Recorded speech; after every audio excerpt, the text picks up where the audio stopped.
خانم نه نه نه نه نه شما دست نزنین. یعنی چی حاله؟ بذار کارشو بکنم. نه نه من دوست ندارم، خودم میتونم بپوشم.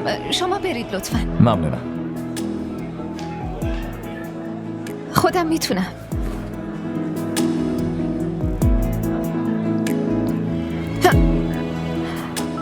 نه من خوشم نمیاد. اما من خوشم میاد. قشنگه مگه نه؟ آره دیگه بریم خونه. بابا هنوز کلی خرید دیگه داریم. آقا گیلاس ببخش. این و این یکی. آره